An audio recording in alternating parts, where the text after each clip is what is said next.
Alright, well, we finally got this tank installed. I'll show you the straps on the bottom in a minute.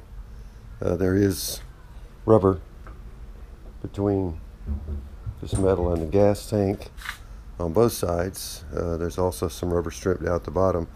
If you go looking for some rubber material, I ended up buying, it's basically trim, floor trim for like a commercial building where you have this rubberized 4-inch tall material that gets glued onto the bottom of the sheetrock. Anyway, that's what we used. Seems to work very well. Just cut it with a sharp knife, no problems. So we installed the fuel pump, I think the filler neck. We installed the filler neck. Now this thing will be much shorter later. This is going to be mounted in the bed of the truck. It's going to be down here. In order to do that, we're probably going to trim this a bit, not sure, and cut this hose way down. So ultimately, this thing will end up mounted to the wood in the bed of the truck, but for now, just leave it as is. Just have a fill spout.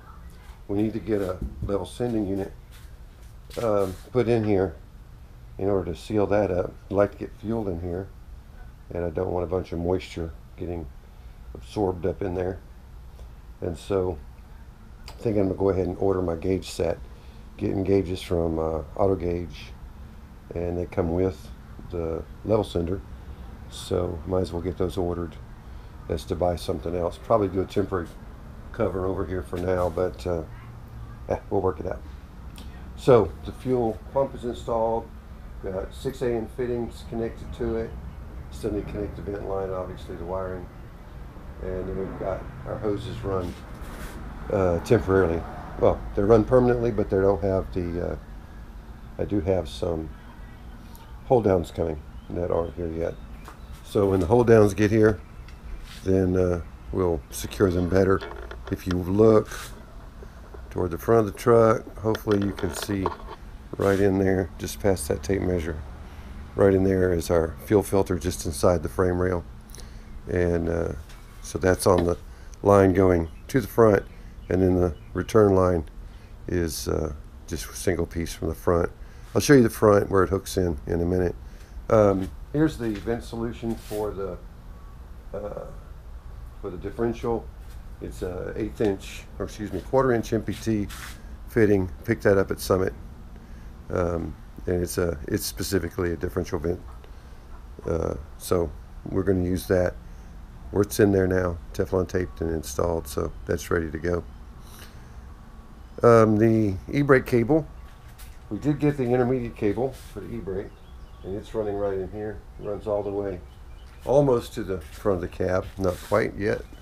So we've got to get the end cable. I only bought the intermediate for some reason, brain dead I guess, but I've now ordered the other end of it that's going to hook to our, hopefully hook to our e-brake handle. Probably be taking out the e-brake handle later today and start working on it. And then when that cable comes, fingers are crossed, we'll be able to get that installed. I'll show you more about that when we get there. Well, let me show you the fuel pressure regulator system under the hood. Alright, so we've gotten, it's a bit of a mess, I know. This is all temporary wiring. All going to be stripped back out shortly and start the wiring harness proper. Here's the fuel back pressure regulator. It's running about 40 pounds running, I think. Do have one leak on the bottom fitting that we're going to have to deal with pretty quickly. But I'll just show you. Still a runner. Let's give it a go.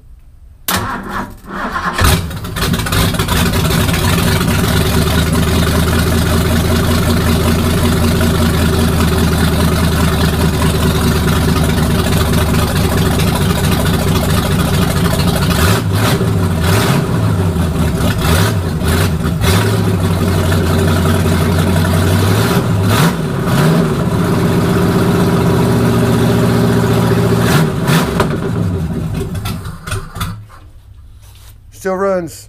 She's not as good as she should yet. She'll idle, but she's got a lot of lope to her.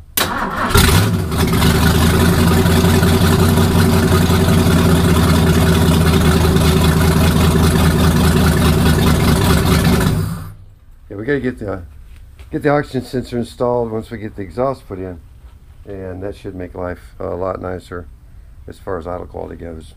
Right now it's running really rich, just because there is no idle air there's no oxygen sensor installed. So anyway, fuel tank's in, fuel runs up to the front, goes back to the back on recirculation, feeds the engine well.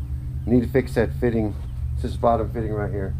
We're going to pull it off here in just a minute and get it resolved, and then move on to getting the e-brake cable sorted out. The secondary e-brake cable will be here tomorrow to finish that job, and hopefully fairly early this week the air management system will be here, and we'll get started on the air management system. Basically, goal is to get the back end of this truck fully and completely done, and then get on to clutch and drive shafts. So that's where we are. Talk to you later. Bye. Hello again, YouTube. It's always interesting to see what you spend your time on in a project like this. Seems some things that are big go fast, some things that are small go slow. This one's not really going slow per se, but for what it is, it's a bit meticulous. Something we've just got to figure out. Cover this e-brake handle restoration, modification, whatever you want to call it. Let me sneak in here with you. So here's the sundry parts, a couple of different pieces to deal with here, but a few things we've got to figure out, more than a few. First of all, make some space. So here's the handle as it was in the truck. It was mounted to the firewall here and up under the dash here. And this is the cable. This is a stock cable out of a Ford Thunderbird that will hook to the intermediate cable. This cable is only, I think, 24 inches or so long. You can see it's not terribly long. This end will hook into the intermediate cable, and this end hooks to the handbrake, parking brake, or will hook to the parking brake. What was on there previously was this was the cable that was on the inside of the shield that was in there, and it's screwed in here, and it had an adjuster. It's screwed into this yoke right here. This is in there with a pin with a hole in it and a cotter pin, which I just dropped on the ground. And so what we need to do, what we think we want to do, is we want to hook the cable in here in this stock location, and then attach this to here, preferably with some level of adjustability. We'll figure that one out. That's kind of one of the, it's one of the bigger things to figure out. We'll take up a lot of the adjustability by the placement of the end of this cable, and I'll show you that. And here's the end of this cable we're talking about. This is going to hook into our intermediate cable, and then this is going to clip into a bracket that we have to make. That bracket will go on the inside of the frame, and it's right beside the where the brake master cylinder is bolted to the frame. So the intermediate cable actually runs through there just to the very end of that bracket, and we'll pick it up and hook onto it here, and then we'll build us another bracket to clip this into, and then I think we're going to pretty much create the bulk of our adjustability right here in this region. It's what it was made for before. Why not use it for that now? Also, I mentioned it in the prior video. Let me show you first. This would be disengaged. This is engaged. So that's the level of motion we have. That's about 2.5 inches, which should be plenty if we can get a good adjustment capability here. We don't have a lot of length here for adjustment, so we'll see how that works out. Anyway, so that's that. We're going to figure that one out. Also inside this handle was the lock. I think I made mention earlier that this lock would disengage but it wouldn't re-engage. Well, the reason, here's the lock piece right here. This is the lock that goes up in there. And then this pin was the pin that went through the handle, through the lock, and into the other side. I had to cut this off. We shortened it too much, so I actually had to weld an extension on the end. So it looks a little rough, that's why. And then also in there was this torsion spring. And you can see this torsion, maybe you can, maybe you can't. But this torsion spring is extremely rusty. The ends of the torsion spring are broken off. I was able to get measurements off the torsion spring and have now ordered a new torsion spring. And so we'll use the new torsion spring. It's got quite long, I think 2-inch extensions coming off the torsion spring. So we'll cut them, bend them, twist them, whatever we need to do to make them work with this lock mechanism. And when we put this pin back in, I'm going to probably put a little bit of weld on the end and then peen it. I don't want to weld it too. I just want to get the metal hot enough so that I can peen it down and basically pin it back in there without, hopefully, probably stick something in here to keep this thing from collapsing when I peen it, and then just peen it over. So that part we figured out, we think. Torsion spring will be here later this week, I hope. And then this thing is a little bit of a problem. They obviously aren't made to play well together, so this thing doesn't fit correctly. So I think what we're probably going to do is drill this part out. Well, I don't know yet. We may what I'm thinking is just weld a washer on here, the correct size, so that these locking tabs will engage and hold it firmly in place. I just need to get my calipers out and measure that dimension and see if I can find a washer the right size, and then weld that washer in one end or the other, and that'll hopefully tighten that up. This thing normally comes with a little washer on it so that it helps really seat it firmly and keeps it from wiggling around in there. So I think we got this worked out. It's going to be, I think the tricky part's going to be figuring out exactly how I want to capture this cable end on here, and then also how I want to go about creating an adjuster for this thing such that it's all still doable, but we've got enough adjustment to make the handbrake useful. Anyway, so I'll show you more when we do more.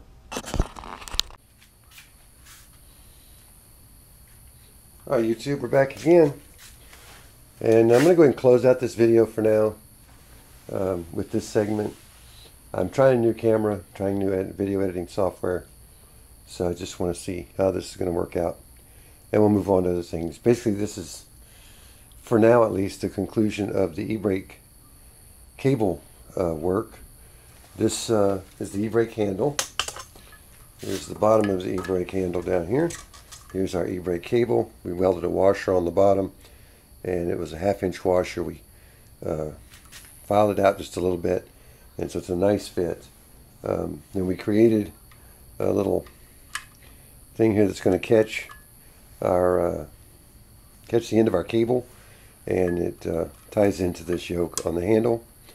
And I did put a clamp around so that it can never come back out without taking that off. I need to tighten this up a bit. I made it a little bit loose. I like it to be kind of a snug fit. The deal is, on return, it's spring return, so it should never want to jump up, and it can't jump out, not with this clamp on there. So for now we're going to leave it like that. We may yet change it. Another thing that we've done as well, I think I showed you before that the handle would move up and down freely without any resistance because we weren't engaging the teeth. Now we are. So it comes up, sets the brake, and then just relax, press the release, and it goes down. So we're happy with that. Now that was accommodated by adding a small spring. Here's the spring as received. It's too thick this way, and so I straightened it out, which narrowed it down a bit, and I straightened it out and created one. There's a small tab down in here, which is hooked behind the tab, and I bent over this ear so that it falls over the catch, and so as you lift it, it returns no problem. And when you close it, it ratchets, so it's all good. So the handle end is good. The cable, the small cable, is going to hook into our intermediate cable, the primary cable running from the back to the front, and that's where we need to do a little investigating. It's not hard to do, but I think I'm going to have to change my plan. Let me get this camera off the tripod and I'll show you what that means. So I'll show you inside the cab. That pedal mounts, hopefully you can see the two bolt holes up there. The pedal, it's not a pedal, it's a handle.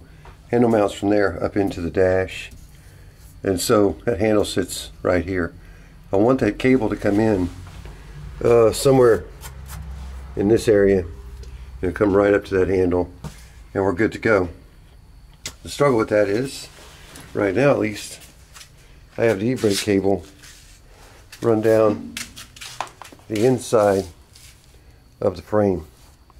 So what I'm going to need to do, I think I'm going to wait on this until I have the cap off the frame, and I'm going to bring the cable through the frame, cut a slot, bring the cable through the frame, and then create a bracket that goes on the outside of the frame, which will be our adjusting bracket.